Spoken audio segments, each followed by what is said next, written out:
Pesta akbar sepak bola dunia semakin seru. Semua tim tersisa akan bertanding dengan tekanan yang lebih dari babak sebelumnya.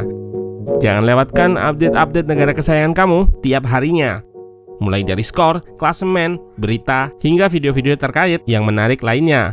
Download OneFootball untuk dapatkan semua itu dalam aplikasi, sehingga kalian gak akan kelewatan momen penting di pesta sepak bola akbar 4 tahunan ini. Cody Gakpo merupakan debutan di Piala Dunia 2022 ini. Ia langsung mencuri perhatian dengan catatan 3 golnya di 3 pertandingan Belanda pada fase grup. Penampilan ciamiknya di Piala Dunia ini semakin mengkonfirmasi catatan positif yang diraihnya di level klub bersama PSV Eindhoven. Kemungkinan besar ia akan jadi komoditi transfer yang menarik minat klub besar seperti di awal musim lalu, di mana ia dikabarkan diincar oleh Manchester United. Namun dengan penampilan luar biasanya, bisa jadi yang berminat lebih banyak lagi. Nah, bagaimana peran dan playing style Gakpo di sistem Van Gaal pada Piala Dunia ini? Let's go, kita bahas sama-sama.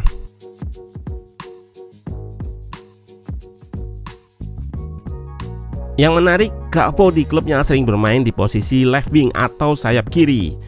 Pada sistem Van Gaal ini, dirinya ditempatkan di posisi penyerangan yang lebih sentral, baik itu attacking midfield atau nomor 10 dan center forward atau striker. Hal ini karena Van Gaal menggunakan formasi 3-5-2 yang nggak menggunakan penyerang sayap.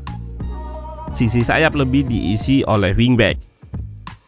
Di laga pertama versus Senegal, Gakpo ditempatkan di posisi nomor 10 atau gelandang serang di belakang 2 striker, Jansen dan Bergwijn. Di posisi ini ia banyak beredar di area antar lini lawan, dibarengi dengan 2 striker di depannya yang mengikat 2 center back Senegal.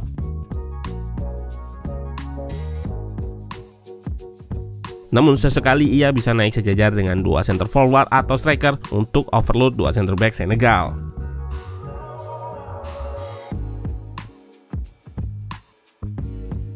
Mendapat man marking ketat dari gelandang Senegal yang membatasi ruang geraknya di ruang antar lini, membuat Gakpo sering bergerak melebar ke area half space dan sayap kanan untuk lepas dari man marking tersebut. Di area kanan, ia bisa menempati area half space dengan Dumfries di sayap. Pertukaran posisi juga beberapa kali dilakukan oleh keduanya untuk memanipulasi marking lawan. Selain itu, Gakpo juga bisa berada di satu area dengan Dumfries untuk mengoverload area sayap kiri pertahanan Senegal.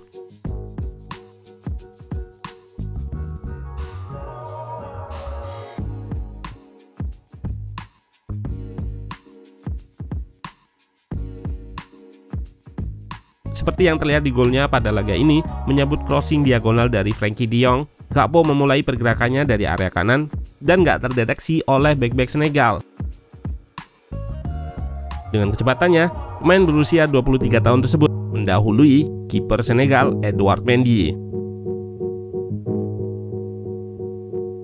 Pada posisi attacking midfielder atau nomor 10, ia berkontribusi untuk menutup akses progresi Senegal ke lini tengah dengan melakukan man marking terhadap gelandangnya yang menjadi konektor di lini tengah.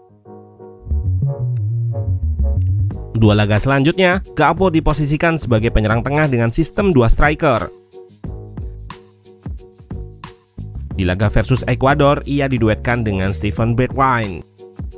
Di laga ini, Gakpo memainkan peran sebagai striker yang kerap drop atau bergerak turun guna menjemput bola dari lini pertama ataupun lini kedua.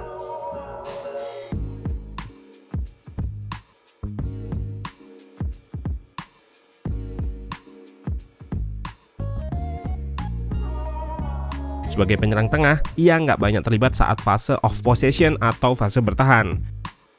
Hal ini dikarenakan Gakpo difungsikan sebagai target saat transisi positif atau serangan balik. Dengan kecepatannya, ia bisa dengan eksplosif mengekspos ruang di pertahanan lawan.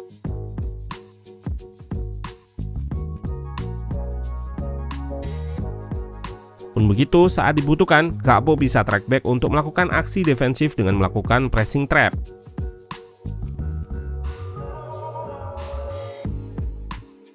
Pada laga melawan Qatar, ia diduetkan dengan Memphis Depay. Di laga ini, Depay yang lebih berperan sebagai roaming striker, sedangkan Gakpo lebih sering berada di posisinya untuk mengikat backline lawan dan menjaga kedalaman. Ini salah satu kelebihannya, yaitu bermain membelakangi gawang. Namun dalam beberapa momen ia bisa bertukar peran dengan Depay. Dengan cara Gakpo yang drop sementara Depay yang menjaga posisinya. Hal ini dilakukan untuk mengacaukan pertahanan Qatar. Keunggulan yang dimiliki Gakpo adalah kemampuannya dalam membaca ruang di backline lawan. Ia kerap menempatkan dirinya di posisi yang nanggung sehingga menyulitkan pemain bertahan lawan untuk menjaganya, yaitu di antara dua pemain di backline lawan.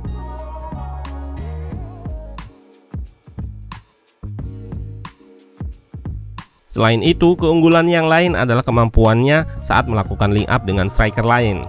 Di momen ini ia kerap berperan sebagai pemantul dengan simple pasnya.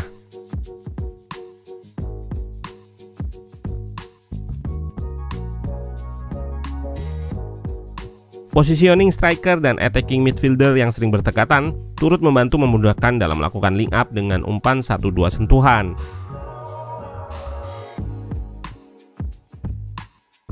Seperti yang terlihat di dua golnya versus Ekuador dan Qatar ini. Pada gol versus Ekuador, di posisi tiga pemain yang berdekatan dan melakukan link up berhasil membuka ruang di pertahanan lawan dan diakhiri dengan shooting keras Gakpo dengan kaki kirinya yang menghujam gawang Ekuador. Sama halnya dengan golnya yang dicetak di pertandingan melawan Qatar. Depay drop dan Gakpo stay di posisinya mengikat bek Qatar dan menjaga kedalaman. Link up-nya dengan Klaassen kembali bisa membongkar pertahanan Qatar. Gakpo melakukan sedikit dribble mengekspos ruang yang terbuka di pertahanan Qatar dan melepaskan tendangan lewat kaki kanannya yang gagal diantisipasi oleh kiper Qatar. Di samping kelebihannya, Gakpo juga memiliki beberapa kekurangan yang terlihat di 3 laga fase grup ini. Di antaranya adalah kurang aware terhadap keberadaan lawan di belakangnya saat dirinya menerima umpan. Selain itu, ia juga beberapa kali kurang presisi saat melepaskan true pass kepada pemain lain.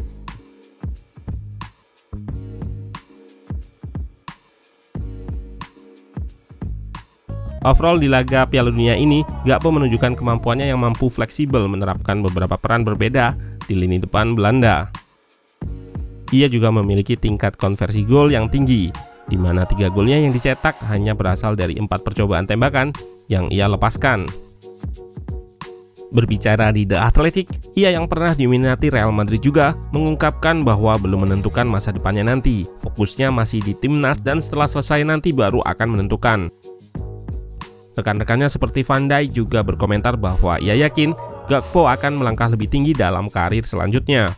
Permasalahannya adalah apakah playing style klub tujuannya sesuai dengan Gakpo?